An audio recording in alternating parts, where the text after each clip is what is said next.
Gonna have a little market review and then kind of go through episode 2, covering a few different things today. So I'm assuming this whole series is probably going to be 12 to 15 episodes maybe. So like I said, we'll kind of like get into things one at a time. But before we start talking about everything, let's kind of go through the market today. Go through price delivery.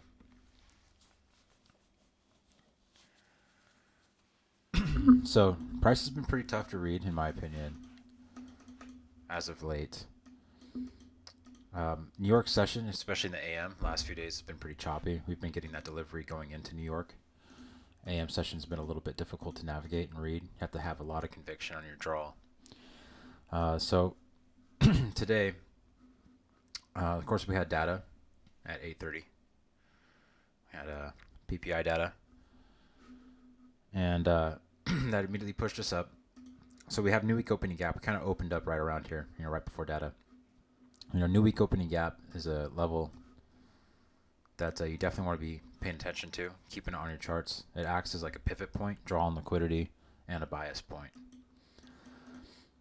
So when we print this wick up here, we do sweep the data high immediately on the next candle. Now when I say data high and data low, what I'm referring to is the wick of the actual news candle itself. Okay, so the wick of this candle that printed right at 8:30 at the bottom here. So this would be your data low.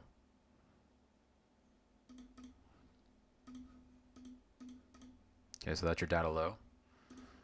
And that's your data high. These are really important wicks. That news candle, there's a lot of liquidity inside those wicks, a lot of stops. It's not the swing, so it's not necessarily the swing point. It's just the actual candle itself that's really important to differentiate that. How can you find new week opening gap manually? Yeah, so you can use a free indicator, or it's just where we open on Sunday from where we closed on Friday, that gap. So where we closed on Friday, the gap where we open on Sunday. A free indicator, I just use this one by Lux Algo. It's called ICT, New Week Opening Gap, New Day Opening Gap indicator, and you can actually toggle New Day Opening Gap and New Week Opening Gap. So, really important level to keep on your charts. So we have the data high that's swept immediately on the next candle. So more times than not, I like to target these data highs and lows. So after we swept this high, I'm going into New York Open. This was, pretty tricky here. We ended up coming up, just coming short of the swing point as well, not taking any liquidity there. At this point, I was kind of neutral, somewhat wanting to short to data lows, right? Now on the higher time frame, if you look at the higher time frame, just ignore all these words here for now. We still did not take this important sell side liquidity down here, and we still have untapped PD raise down here as well. So I'm assuming still that this is the draw on liquidity, but that doesn't mean that we can't, push up, make another failure swing, things like that before we end up pushing down to that draw on liquidity. So I was certainly open to price pushing up into here and then coming down into here to make one more failure swing. So I'm not like ruling that out when price opens up today. Of course, I ended up not getting that.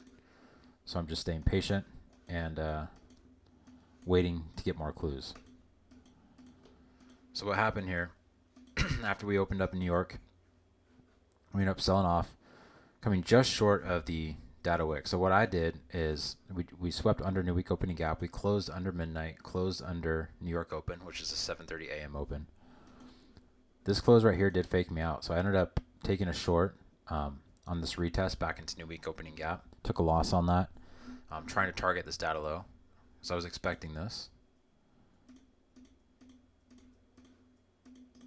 Something like that with midnight.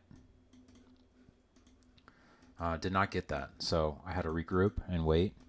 Again, still not really looking to long quite yet until we would at least clear this high with the closure, right? So we didn't get that, so I was still not really looking to long. still waiting for the short. So I ended up taking another short to target that data low. Took it off of the breakthrough midnight open here and targeted data low. Got that short to work out.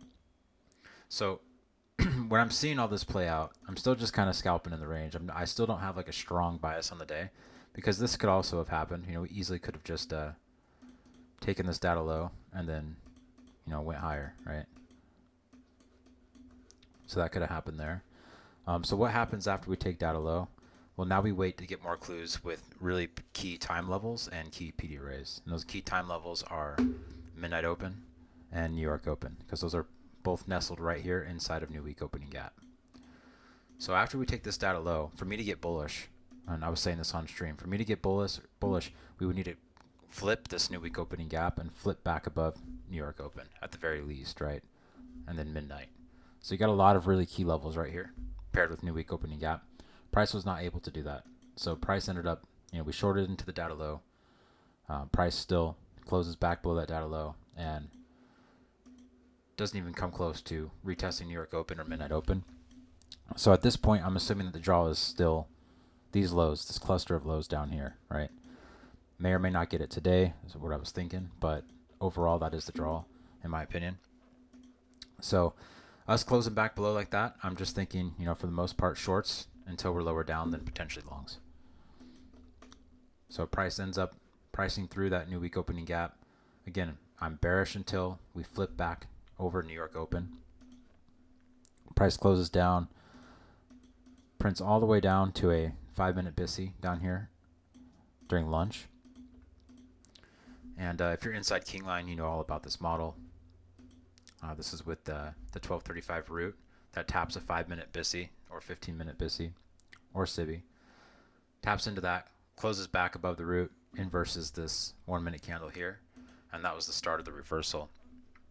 We ended up taking a long on stream with this 5-minute inverse. Now this was a good example today that you don't have to catch the bottom, right? You don't have to catch the bottom to catch a really good move in the market. There was a nice entry off that 1-minute inversion off this 5-minute BISI and that root candle. That was a really nice entry. However, I did miss it. I was still being a little cautious since we were so close to the sell side. I was still open to us just continuing to sell off into the sell side. So I told everybody on stream I'm going to be really patient, wait for this long to set up. I'm going to need to see this 5-minute candle here inverse because, like I always say, you want to see where price is delivering from, right? And right now, we're at this point in time, we were delivering from this 5-minute SIBI. So I would need to see this SIBI flip to become a new floor. And as soon as we inverse that, drew out the order blocks and told everybody we'd be looking to long on a test of that order block. As soon as it tapped it, we went long and took it up to, there's like some 11 o'clock roots in here. Trimmed, averaged up, and we targeted new week opening gap, which we ended up hitting. And what did we say? What did I just say about turning bullish on the day with new week opening gap and New York open? We would need to flip all that, right? So we took this long. It's a beautiful long. But what happens? We come all the way up. We hit new week opening gap again and reject right at New York open, as you can see here. So this is a really key time level on the chart. Just really nice display of that playing out today from that 5-minute inversion right there. So patience is really key.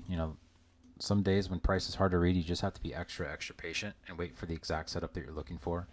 And if it comes, then you can strike it. And if it doesn't appear, then you just don't take it. So this was just a nice example of repricing that time level, repricing new week opening gap. If you didn't have this on your chart, it wouldn't be as helpful. So it's really good to have this, knowing where this long might end up fading out. And then it looks like PM got real juicy here.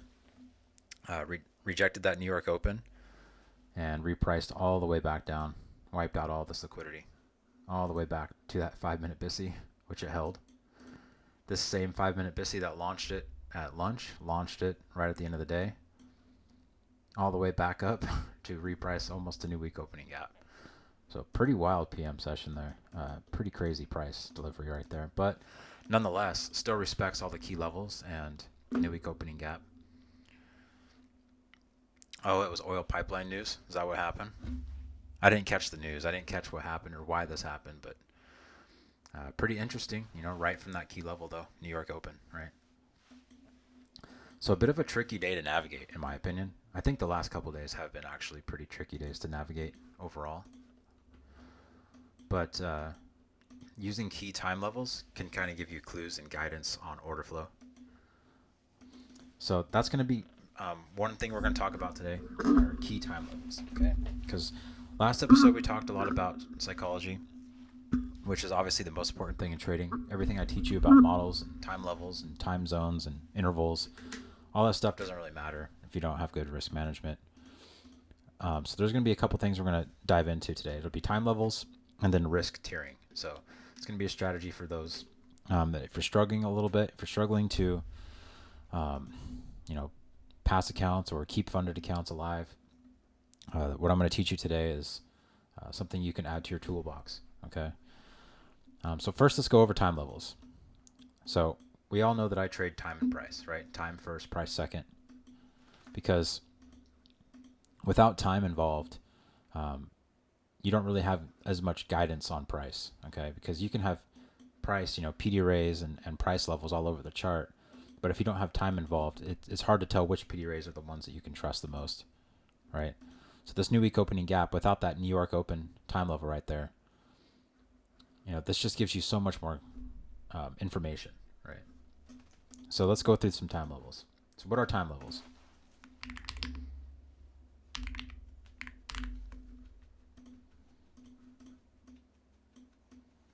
See if I can find a clear area.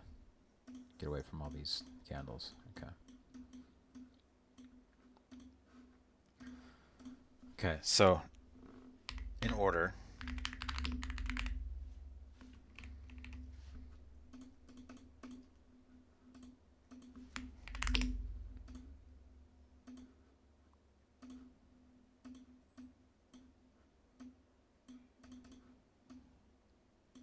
okay, New York Midnight Open. This is going to be the most important level on the chart, in my opinion. This is going to base your bias, draw on liquidity. That's going to help you frame trades, potential upcoming trades. It's a really important level to have on your chart. So New York Midnight Open is one you always want to have on your chart, and we'll go through that. Okay. So New York Midnight Open, New York Open.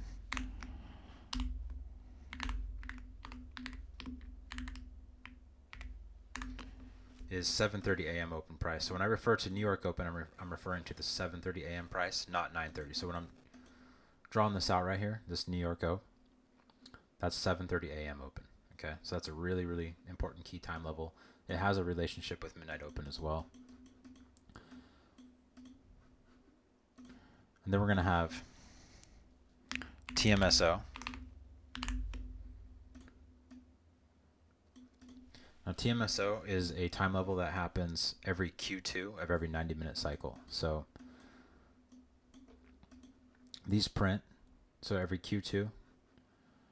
You don't have to have all the quarters drawn out, but if you want to use TMSO, I highly recommend, and you have it on your chart. It is also a really important time level where we see a lot of rejections. It could be used as a target, draw on liquidity. Same with New York Midnight, a bias. I typically use it for targets and entries. That's what I like to use TMSO for. I'll go through that. So TMSO is another really important time level to have on your chart. Next is PM Open.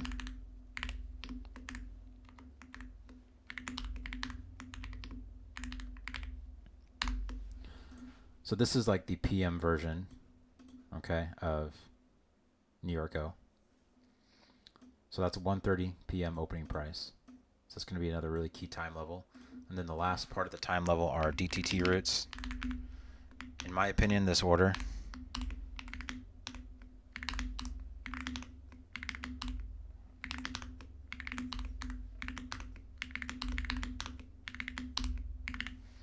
Okay, so 130 is also part of the DTT routes. But I just use it as PM open. So those are all the key time levels, the key opens that you want to have on your chart, in my opinion. And they can all be used in different ways. There's models around all these. But having these levels on your chart are going to help you dictate order flow and help you frame trades, help you have targets, help you know what, how to manage your trades that you're in, and also give you bias on order flow overall. So these are the key ones, okay? Now, how do we use those essentially? So for midnight, when price opens up, typically before New York opens, so I'm not talking about this level, but I'm talking about the bell, like the 9:30 bell. Everything that happens prior to that, I'm not really interested in as far as key time levels being tested. It needs to happen after New York open. So after New York open hits, that's when I start paying attention to key time levels the most. Okay. So midnight right now, we just consolidated around midnight, right? When we finally broke back down through midnight and New York open together, for me, that tells me that right now order flow is likely bearish, right? Until it's not, because we flipped New York midnight and we flipped New York open. Today, during PM session, there were 2 5-minute fair value gaps. One of the candle at 4. Yeah, I'll check that out in a minute, Juan, for sure. Don't let me forget, okay? When we get to the PM. So we flipped through New York midnight. So New York midnight is typically a bias for me. Okay, so there's a couple ways I use New York midnight. We close through it and we displace through it on the 15-minute chart. Typically that tells me order flow wants to continue in that direction. And then I use that New York midnight as a turtle soup level for the most part. So if we close through here on the 15-minute, let's say we would have came back to it, this would have been something I would have tried to turtle soup. Okay, if I was still bearish and we did not take that data candle right there, that data low. So midnight is something I'm always using as a bias. And if we price through both New York open and midnight, that just further concretes my bias that assuming the draw is still going to be lower, right? So New York open can be traded the same way. You could trade this as a turtle soup level or a draw on liquidity. So if you, let's say you longed this data low that got swept here, you could target New York open. These levels act as magnets. They often get repriced too. And like I said, for me, I use them as turtle soup levels for the most part. Yeah, I do trade ICT concepts, Icon 9. I trade ICT concepts as like a base, but I don't use a lot of it. I use, ICT stuff back when you did like the core content. In my opinion, some of his best work, his best content. I really enjoy all that. The 2022 stuff's pretty good as well. But I just kind of use that as a base, and then I use time and price levels. So when I say I use it as a base, fair value gaps, inverse fair value gaps, mitigation blocks, and sometimes order blocks, pretty much what I use. I don't really use much more than that. I keep it pretty simplified because I think time levels run the market for the most part.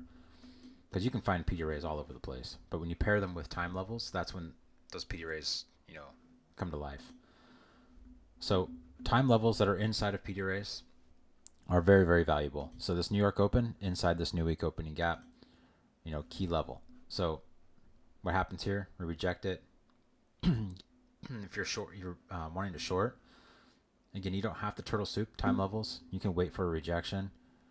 Wait for some sort of entry model. Like right here, we have an inversion.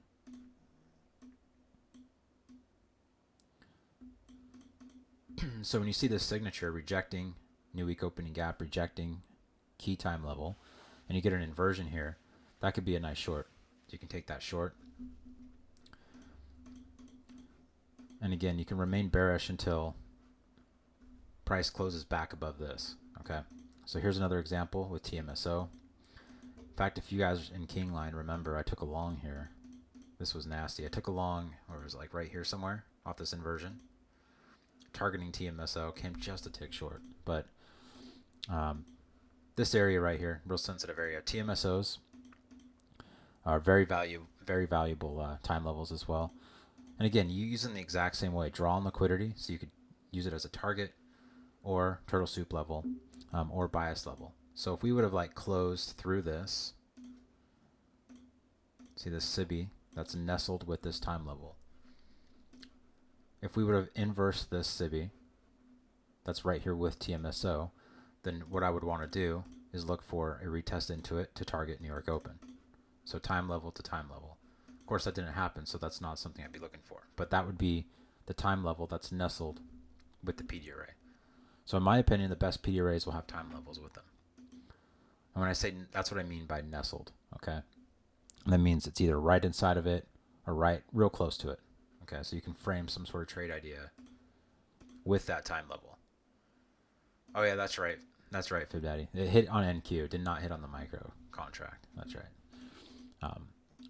But yeah, time levels paired with PD arrays, some of the best traits are made with those two kind of married together. So as we go down here, so here's our 1235 time level print. Now there's going to be other classes that go into time models and stuff. Today's just an intro to time level, so I'm not going to teach, like, again, the actual models quite yet of DTT roots and stuff like that, because I trade DTT a little bit differently. I made some hybrid models around it, but I'm just going to show you guys the power of time levels today, because like I said, I want you guys to take this and digest it and see it on your charts and forward test it while you're trading, so you can just slowly build up this understanding of how time levels work with PD arrays. And then we'll be getting into the models and stuff as well. But I just want to show you guys examples, okay, of how these time levels work and why they're important on your chart. I guess ICT doesn't work. Well, I mean, I agree that any strategy can be good or bad depending on how you manage it. Now with ICT, if you just use like fair value gaps or just use order blocks or breakers or whatever, but you don't involve time, it can be messy, right? Just like with any strategy. I think time is the missing link to anything in reading the market. So I invite you to, stay with me, Icon, and see if I can help you out, okay? And feel free to ask questions. But again, what do we have here? This 1235 is a time level, right? Price taps a PD array. What do we get nestled with this time level? We get this inversion, this 1 minute inverse, right around this time level. After what happens? We tag a bullish PD array, right? Also, price has done nothing but sell since New Week opening gap. So once we close back below that key time level New York open, we've just gone pretty much straight down, all the way down to this 5 minute BISI. So at this point, am I really looking to short more? Probably not, right? A lot of people get wrecked shorting way deep in the discount or longing way up in the premium. There's times you can get away with that, but more times than not, you want to stay away from doing that. So knowing that we've sold pretty strong all the way down into discount, we tap that 5 minute BISI. We have this key time level, 1235 opening price. We get that 1 minute inverse right off that. So we're building multiple clues, right? These are all puzzle piece clues. Clue 1 here, clue 2, close above the time level, clue 3, inversing this. Now, do you have to take this long right here? No, it's a great long, but some days it's easier to take than others. Today we're pretty close to this pretty important sell side liquidity down here, right? So for me, I was on stream saying, you know what, I'm going to be a little cautious on this because I'm still open to this, bleeding down more. And I'm going to wait for more information, even though I love the signature. So off that key time level, you can have that in the back of your head, knowing that, okay, price potentially could reverse here, right, with this signature. And that's when the ICT concepts, like Icon 9, or what I'm about to show you, that's when you can put the ICT concepts into play after you build certain clues, because you can use them as, essentially entry models, right, or just reading order flow. So seeing this happen, we get this is a 5 minute inversion right here. So let's go back to the 5 minute chart real quick. This is all still based off this time level, right? And you're going to like how all this comes together in the end. It's like art, okay? So we get this 5 minute. Yeah, I agree, John. It was, in real time, this was a tough long to take, right? That's why I was like, just going to be patient. Just be patient. In hindsight, it's like, A plus, right? But every model's, A plus in hindsight. So we come up and we inverse this 5 minute. So now that I have this in the back of my mind, like I said, guys, the key is having this in the back of your mind, seeing this on the order flow, seeing that play out. And now we also get this 5 minute inverse. Now you can just look for a nice entry model. okay? Because we have enough confirmation. We got all these clues. Not to mention we closed above this TMSO as well. We have all these clues. Now we can look for an entry, right? So the entry for me on stream, I told everybody, I drew this order block out, that if price comes back down, now that we see how this 5-minute candle inversed, now I'm not going to just take the long right away, because again, the whole day so far has been really heavy, really bearish, right? So it's not the day for me to long the tops and take a long as soon as this inverses. For me, I'm going to need some sort of retest of a key level, and this is where those ICT concepts can come into play. We have this inversion, this order block, drew it out. Price comes down there, I'm gonna try long, because I have this thesis already built up plus the inverse, right? Now, what's another thing that we could also frame here for time levels? We still have a lot of room right back up to new week opening gap, okay? So that inverse offered us a long, and if you go on my X, you'll see this execution video.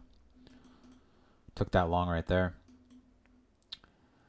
Okay, we ended up holding it, targeting the 11 o'clock roots, just like we talked here. Okay, so partialed out there at the 11 o'clock roots. That was about 40 points, and then left a runner on and waited for our PM open to print. Okay, so that's our next important key time level. And I told everybody that as soon as we print PM open, if we close above it with strength, I'm going to start averaging up to do what? To target new week opening gap. Because how did I frame using new week opening gap in New York Open? Draw on liquidity, turtle soup level, right? Pretty much the two ways I use time levels. And I would consider new week opening gap a time level. So PM open prints above, started averaging up. And again, told everybody my target's new week opening gap. I had my limit filled just right at the beginning of it. So that was a nice long. And as you can see, what happens, we go all the way up right to that 7:30 a.m. opening price. Targets it, sweeps it beautifully. And that's where we end up doing the reversal, right? So as you can see, at least in my opinion, the markets ran off of digital time, time levels. For me, additional confluence 1235. Yeah, great observation as well. Yeah, 4 deviations off the London high for sure. That's another thing you can throw in there. You know, deviations can give you even extra confluence. The more pieces of the puzzle, like I always say, the more pieces of the puzzle that you can put together to build a thesis and narrative, the better, right? 2 is good, 3 is great, 4 is even better. And then you just need to find an entry. You know, there's plenty of ways to enter the market here, right? Depending on what kind of trader you are. I mean, you could probably throw an EMA on this chart. I don't even know. You could probably throw like a VWAP or EMA or something. You know, there's some sort of entry for everybody, right? It's all about building clues. You know, I use ICT, so that's just how I entered the market there. So again, New York Open time level, beautiful magnet, as you can see. This is definitely not coincidence. This happens all the time. Okay. Now, if this would have pushed through New York Open, where would I look to target? I would look to target midnight. But again, New York Open rejecting it like this and paired with new week opening gap, because what did we just talk about? Key time level nestled inside PD arrays are some of the best time levels, some of the best PD arrays to use, right? So once we get that target, we see these rejections happening over and over and over again. Now you can potentially frame, you know, a potential short. But of course, this is all time distortion, but again, we're rejecting New York Open over and over and over again. So now you can wait for a couple different things. You can wait for TMSO to break. So this is tough because let's say, okay, I'm going to take this inverse short after you see this New York Open rejection. Change the state of delivery, inversion, fails, right? So this is what happens when you're in time distortion. Time distortion is really tough to trade. So sometimes if you're trying to trade time distortion, as long as you're seeing this continue to reject, It's okay to stop out. It's okay to take a loss. You can always try again, right? You can try again here. So if that didn't work out, you can wait and see. Okay, that failed. Is order flow turning bullish? Well, we have to wait and see. For the time, we need to see what the time level does. And if the time level closes through aggressively, you get a retest and holds and goes up, well, now you don't need to worry about shorting anymore. Now you can look to long to midnight. Okay, time level to time level. However, this leg ends up going up, doesn't even reach New York Open and fails. And what happens? We close back below this key time level, TMSO, right? So now this is where you can try to frame a short based off any inversion that you see off a time level. Now, of course, this one in real time would be very hard to catch because you don't get a retest of this inversion. You'd have to slap it right away. But if you took the short off of TMSO, that could have been a nice entry. You also could have just souped New York Open as well. Turtle soup New York Open. But again, it's time levels running the market here, right? Closing through them, rejecting them. And same here. Come back to PM Open. There's just no reaction here, right? So it's telling you things are really bearish at the moment. I'm missing some stuff in the chat here. Okay, let's look at that. Let's look at that 5-minute fair value gap you're talking about, Juan.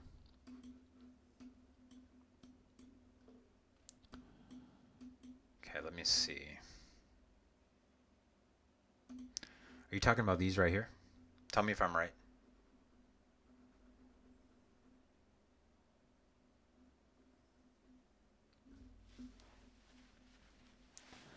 I'll tell you why all these 5 minutes didn't work. The key to this is this, okay? New week opening gap paired with New York Open. That rejection tells you order flow. This was just manipulation, right? This is the key signature, right? Again, we're building clues. So I tell people all the time, you get a key rejection, you got to be careful on just blindly longing a gap, right? 140. Yeah, this one right here. So when you see this, if you have a key time level nestled with a key PD array, it rejects pretty aggressively. You have to assume that the draw is likely now turning lower, right? Now, if you would have made a, let's say price would have made a 5-minute fair value gap above right here, like it would have displaced through. Let's say this became a fair value gap. Say, see if I can do this.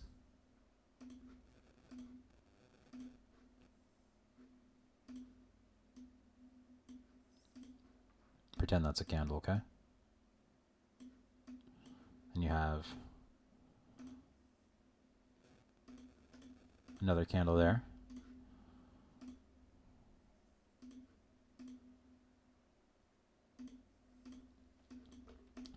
Let's say this was a 5-minute BISI that displaced through new week opening gap and New York Open. This right here, you could potentially frame along there, okay? But because we rejected that key level, that key time level, and that key P array, you have to be really cautious of longs here. For this long to work out, what you would want to see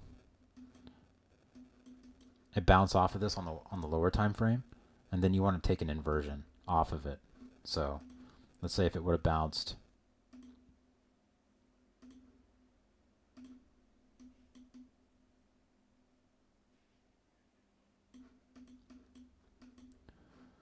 here. For you want to long this after seeing this rejection, all these rejections at that key time level, for you to want to long, you will wait for that 5-minute to show a reaction and then inverse. And then you take that long. That would be the little bit safer long there. 60-minute bearish order block paired up with new week opening gap near. Yeah, good stuff. See? Yeah, there's lots of ways. So if you use order blocks, I mean, there's lots of different ways to frame it. Like I said, the more pieces of the puzzle you can put together, the better, right? So displace through PM open. Price still bearish. Again, not one you'd want a turtle soup because your draw could still be lower after these rejections. This is the key to not doing any long turtle soups, right? If anything, you can look for short turtle soups after you see this, back up into key time levels or something. Unfortunately, there are no options, no available trades to do that. It just melted straight through. All the way down here. It was like 200 points, wasn't it? Wild move, man. From New York Open. Jeez, 230 points all the way down. But yeah, price comes all the way down. Just holds that 5-minute BISI. Then you get this TMSO print. Again, key time level, right? You can already start building new clues using time levels. Here's your TMSO. Plus what? 5-minute BISI. There's no inversion here on the 5-minute. The 1-minute pushed below, but the 5-minute did not. The 5-minute did not inverse, right? So this 5-minute held. TMSO prints, pushes up. Again, we have our 12 o'clock routes here that we just talked about, key time levels. What do we get here off this 5-minute BISI? Almost an exact repeat scenario of what happened at lunch. Key time level paired with PD ray, right? Coming off of another PD ray, building clues. Bullish, right? 5-minute fair value gap holds. We get displacement up. We get a inversion created, nestled with the time level after we have this in the back of our mind. Now you can look for some sort of long entry. Again, tricky in real time because this leg itself also did not really offer any really clean entries unless you took like a fair value gap, this fair value gap retest. But even then, it's a little bit sweaty. But the thesis still remains. That the time level inside the PD array gets inversed. Order flow is likely looking to now target back to key time levels. Pretty wild swing there in the PM, actually. All the way down, all the way back up. But yeah, guys, time levels are key. Okay, they run the market. You want to pair them with. It's really important that you pair them with PD arrays.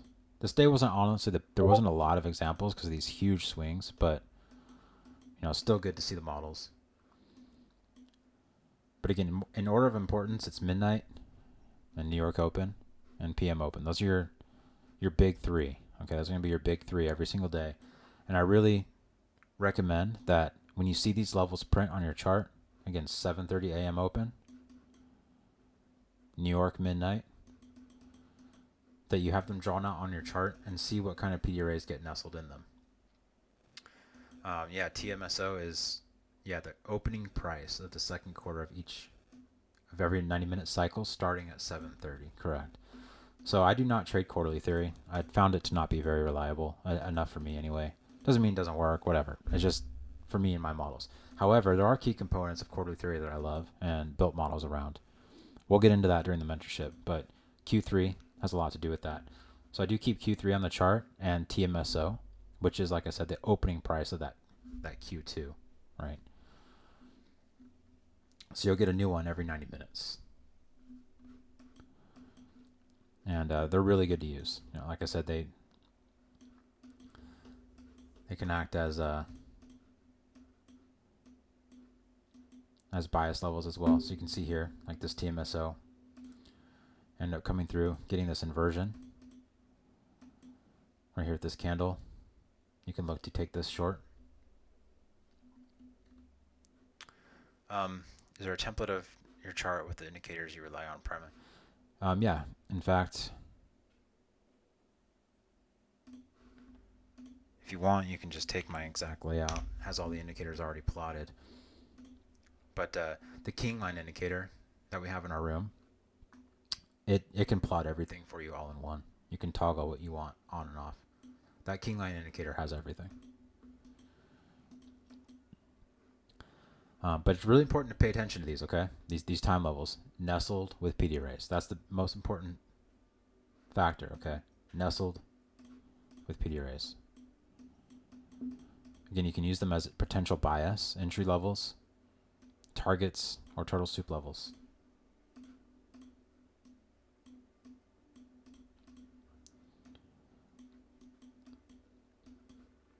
Okay, building narratives. So I kind of went through that a little bit quick, but it's just an introduction, okay? It's just an introduction to time levels. We're going to go over how to use, exact models as well with these time levels. I'm going to be going over models with you guys from open to close. There's models for every single part of the day, okay? Different parts of the day. Typically, price likes to do certain things based off time and macros. So we'll be going through all of that, and all of those models are going to involve these time levels. But right now, I just want to invite you to, dig into the charts a little bit and look into this stuff. Okay, look into New York Open, New York Midnight, PM Open, and the different routes, TMSOs. Okay, and see how they act with PD arrays and price. Okay, based off your bias and your draw and liquidity. Does anyone have any questions or anything like that about anything I just went through and how we kind of navigated the day based off those time levels?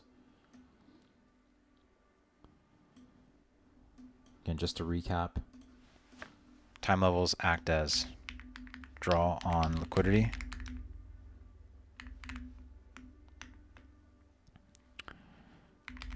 Entry models, typically turtle soup. Targets, bias. Now again, you don't have to take turtle soups off time levels. You don't have to slap this short immediately.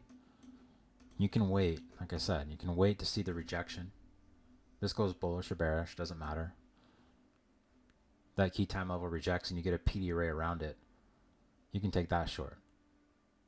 You don't have to call the top. You don't have to catch the tops or bottoms.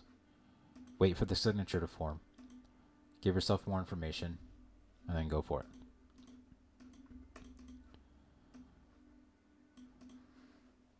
So all that makes sense, guys? Any more questions, thoughts based off those time levels? Sure. These are the ones I use. Now, the last 15 minutes of this class, real quick, I'm going to go over a couple things with you guys. Something that I'm going to, share. It's called risk tiering, risk sinking, however you want to put it. This is something that I actually learned from LMT. If you guys don't know LMT, he's in Kingline. Probably the best trader I've ever met. So anything LMT says and recommends, and it's a concept that I've tried out myself and works, don't take it lightly. So what I'm about to share with you guys is something that I've learned from LMT, and it's a game changer. So this has nothing to do with models or charts or time or anything like that. Okay, this has everything to do with account management. So in fact, I'm going to remove all the drawings here.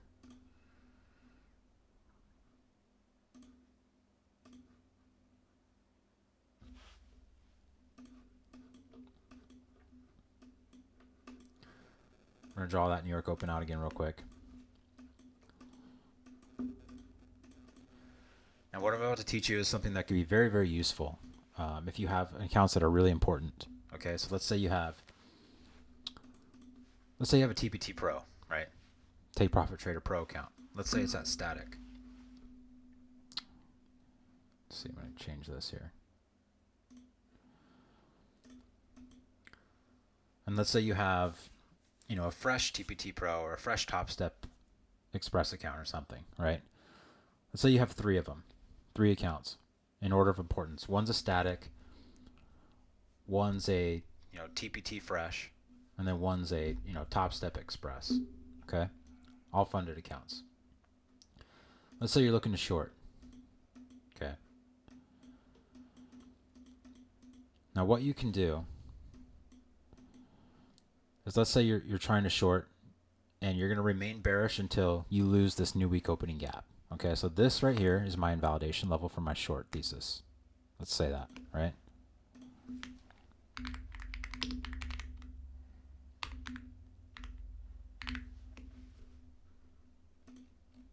can't type.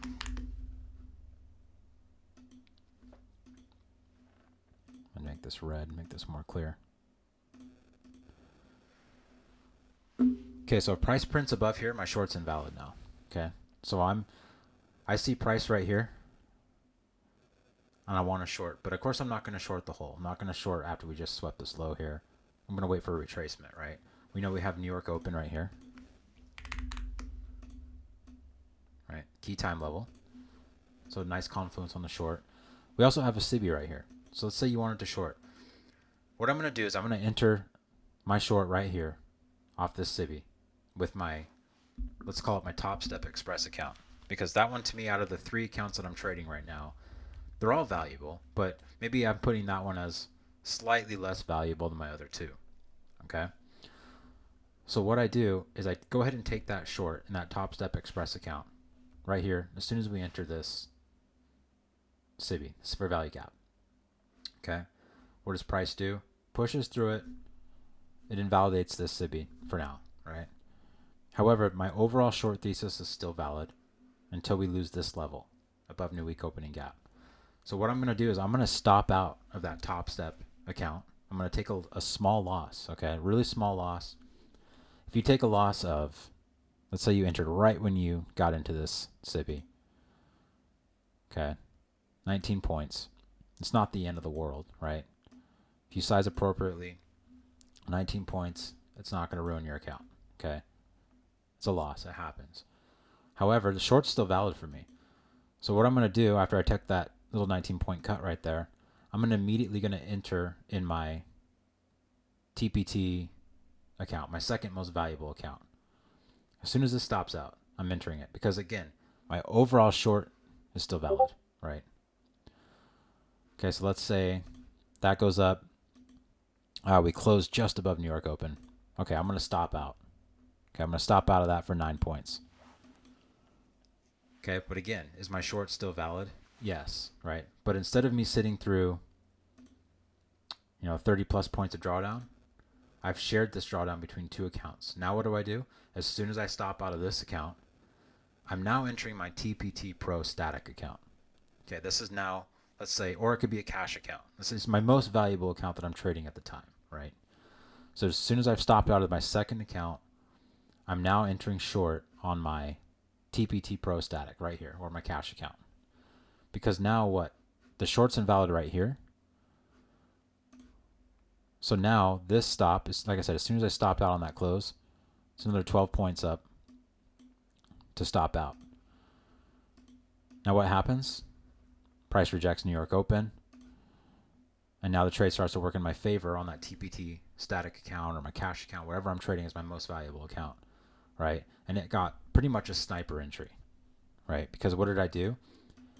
I donated some drawdown from this account, donated some drawdown from this account, and utilized my TPT static for a really tight stop. Because if this stops out here, I lose 12 points. But if I would have entered my TPT static here, how many points am I sitting through of drawdown? While the short technically, based off price, is still valid. Price can still, this short can remain valid until we lose this new week opening gap again.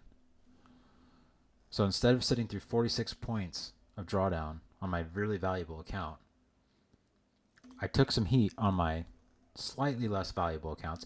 Now what would have happened if price would have just, went from here? If price would have rejected that SIBI on my first account, okay, great. That's awesome. We'll take it, right? We'll take that green trade, no problem. My static will just sit on a shelf and it will wait for the opportunity for this to happen again, okay? So I spread out that drawdown and now my static gets this really nice entry. And then what you can do is now, once you see this trade starting to work out, your short thesis is correct. Now you can let that static go, or you can scalp it. You can do whatever you want to do. And now you can look for another entry to enter back in on this account that you stopped out of, right? So you could, now maybe you see this play out. And you're like, okay, my short's working out. Now I'm going to re-enter this account that I stopped out on. I'm going to re-enter this. Because now that the short's playing out just how I wanted, right? So now you have your static or your cash account with a prime entry. And now you can get back in this account that took just a small amount of heat, get back in there. And you can even do that with this one as well. As the trade continues to go, you can look for another entry until you hit your target, right? Draw on liquidity, whatever it might be, this low, whatever you're targeting. I know it's a little off the wall. It's a little unconventional. But after I learned this from LMT, a huge light bulb went off in my head as well. And it's a really, really powerful technique. It's a little confusing at first, but if you can kind of understand this concept of donating drawdown between multiple accounts, your most valuable accounts can find some of the best low risk, high reward entries. And again, if you have to stop out of this third entry here and your short's invalid, that's fine. No big deal, right? You took 12 points of heat, you stop out, no big deal. It happens. You lose the trade, right? But instead of having to sit, like I said, through 46 points of drawdown, you only sat through like 12 points of drawdown, right? On your main account, your most important account. And same with these. You took small cuts here. So everybody took a small loss. This guy took a little bit of a more heavy loss. These two took really small losses. If this would have broken up above, right? Instead of one account taking huge loss. That's one way to do it. Now I'm doing this off screen all the time. So, when I have my trade on screen, I'm still trading other accounts just like this. I'm not sure if that clicked or if that made sense the way I explained it to you guys. But if you're struggling to keep accounts alive, or you have a few, you have 2 or 3 funded accounts, and there's one that's static, or there's one that you really value, there's one that's close to payout, stuff like that. You can treat that as your last entry risk sync model as long as this short is valid. Now, if the price closes above here, you don't stop out and then you don't enter on another one. You don't keep doing that, right? You just take the L on the chin because your short's not valid anymore, right? It needs to remain valid. You're just exercising this area while it's still valid, if that makes sense. So anyway, I wanted to share that. I wanted to dip into that because we'll be going into that more as well while we trade. But for the most part today, I just wanted to share, time levels, put those on your chart.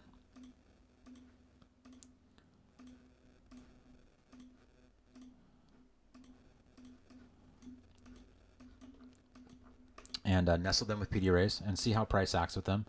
And then use them as, again, draw on liquidity, targets, potential bias, right? Because if you get those PD arrays around those time levels, they can be much more high probable PD arrays than if you didn't have those time levels on the chart to help guide you, to tell you which PD arrays might be more high probable.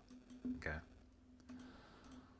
So we'll be getting into that when you guys needed to know this foundation of how I use these time levels, because when I start going through the models, it'll make a lot more sense when we go through the models. So you guys already have that kind of figured out. So this is kind of like the foundation of just time levels themselves and PD arrays nestled within those time levels. So that's pretty much it, guys, unless anybody has any other questions. Again, just a basic overview of those entry to time levels. But I recommend throwing them on your chart. If you're someone that likes to backtest, throw New York Open, throw midnight on your chart. Go look and see what happens around those key time levels, and look for PD arrays around them and see what you can find. It's pretty interesting stuff. Again, just like today, this is not coincidence. How we broke down here, came all the way back up, rejected New York Open to the tick. Things like this. So unless anybody has any other questions, want to go over anything else? What's up, bro?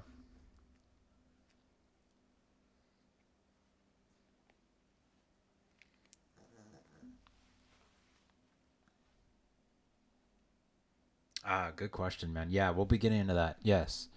Hourly opens and 15-minute opens, that'll be a whole episode in itself, because yes, I do. If we have an hourly open and we print that hourly open and we tag a PD array like above it, and I'm looking to go short, what I will do is wait for that hourly open to close back below, and that will give me extra confirmation. You know, especially if there's like a PD right nestled with that hourly open. Absolutely. Same with 15-minute opens. I do that with 15-minute opens as well. And that's all fractal because, you know, I trade on the 1 minute and the 5 minute the most. The 1 and 5 minute the most. So I use the, you know, the 15-minute opens and the hourly opens the most because it kind of correlates well with the lower time frame. Now you can take that fractal and you can use 4-hour opens if you trade the 5 and 15-minute chart only, for example.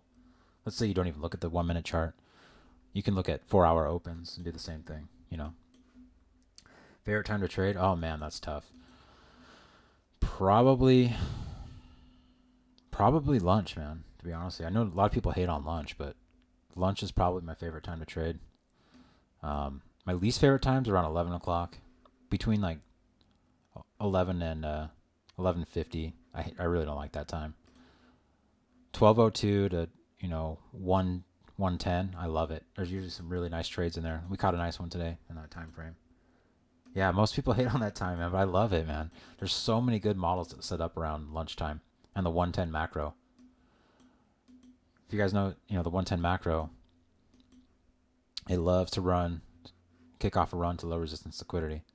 You know, just like what happened today. Yeah, we went long. We went long for that macro today. We went long. Luckily, we were already in. We were already in the long when that macro started to print. But yeah, that macro, if you want to have some fun back testing, anybody wants to have some fun with that, you look for some low resistance liquidity for that macro to run. Between 110 and 140, which is, let's mark that out. It's 110 to 140.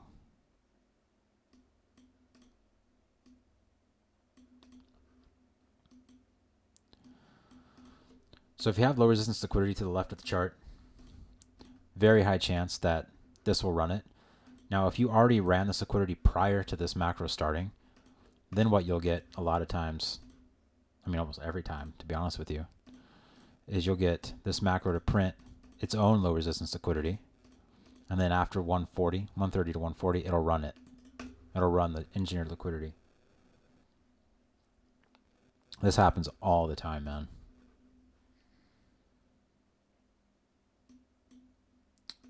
Lex, I mean, I kind of learned that on my own, the 110 to 140 model. I mean, if you look back at, let's just look at yesterday.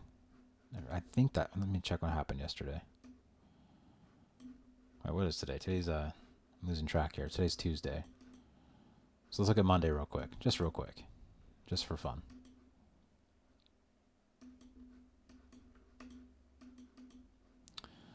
So we got 110.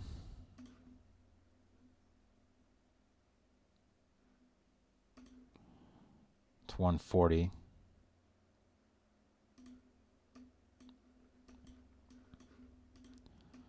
So what does it do? It engineers its own liquidity. Why is my trading view not letting me draw? There we go. Engineers its own liquidity here. Also runs its own liquidity. So anytime after 130 to 140, we want to see that all that liquidity taken out of that macro. Okay, just like I did today or yesterday. And let's go just back one more day real quick. Let's go to Friday.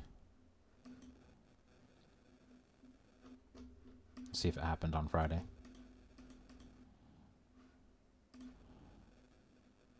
$110.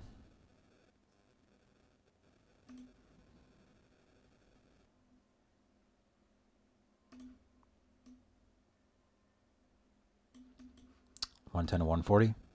Engineered liquidity during the macro. After 140, runs all the liquidity engineered. So you can go back in time and you can probably just keep doing this over and over again. It's pretty cool stuff. Pretty fascinating. Now this doesn't have to be bearish. It could be bullish too. If price was doing this at 110 to 140, 130 prints, look for something like that. We'll get into that much more later. That's just a little nugget. I love to trade that model. I think almost every day I'm in a trade right around this time of day.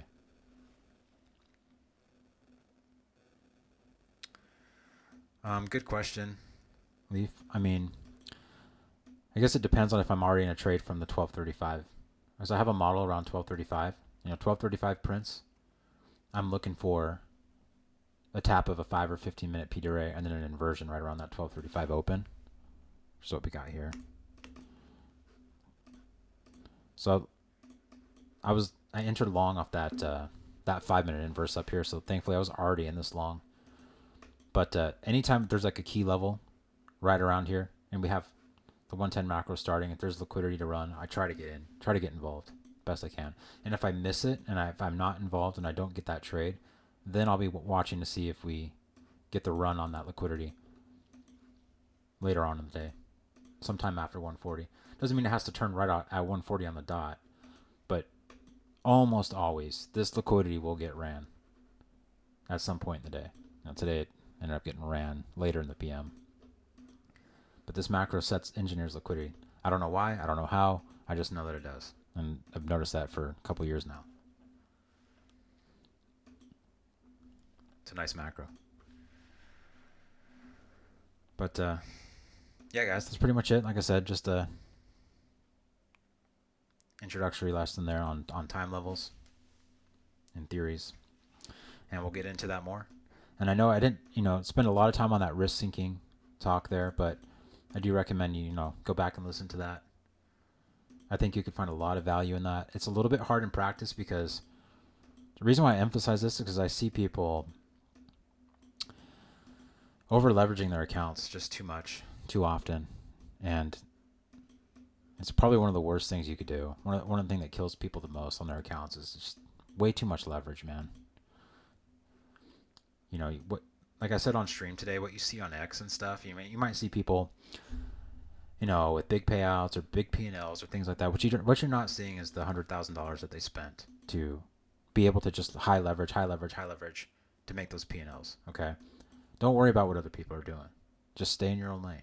Okay, no one else pays your bills. Okay, you pay your bills with your own efforts. So what you need to do is remember that if you keep your leverage in check and you're willing to cut the loss on the first account, now it doesn't mean you enter short here. Like I was talking about risking, you don't enter short here and hold the short all the way through here and enter your other accounts at the same time. Okay. The key is to stop out. Take the very small loss. Okay. You already have to make peace with it, being able to do that. Okay. You have to stop out and then enter your second entry. Still stop out and enter your third entry while, like I said, the short remains valid until we lose that key level, right? Because the whole point is to share the drawdown. You're donating drawdown from two accounts to your most precious account. Okay. Because over leveraging is what's going to take you out of the market. Doing something like this, you can go with lighter leverage. Stop out. That lighter leverage catches a really nice entry. That lighter leverage can really print, right?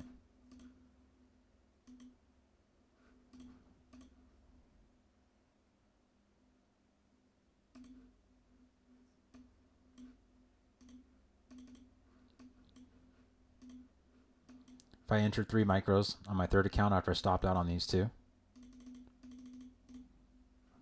targeting that low, would have been about $400 at that low.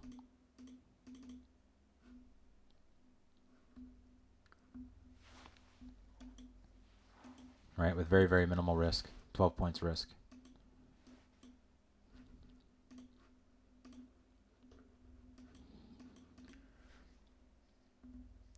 But anyway, guys, I've talked enough. My goal is again to not Do these over an hour. So hope that was helpful. Hope that was insightful somewhat. Like I said, just an introduction class to time levels. Because when we go into the models, I need you guys to understand why I have time levels and how I use them. So when we go through the models, it'll make a lot more sense for you. And I wanted to throw in that risk sinking nugget in there.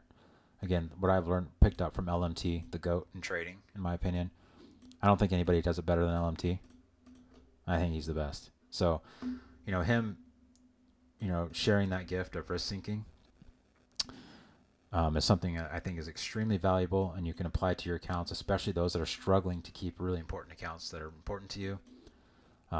Again, you have to make peace with cutting the loss though on the first two accounts, or else it kind of defeats the whole purpose. Okay. If you're gonna try something like that, maybe try it with 1 or 2 micros. LMT's here in the Discord. Timpa. I'd consider him my mentor. But all right, guys. I could keep going all day if you guys don't let me stop. So we'll be back. We'll do another episode either later this week or next week. If you want to get in touch with me and you're not in the Discord, you can find me on X. Otherwise, if you want to trade live with me, you know where to find me. I trade live every single day inside Kingline. And keep at it, guys. Stay in the game. I know it's tough. I know trading is hard. I know sometimes price delivery is tough to read, fakes you out. Some days are a lot harder than others.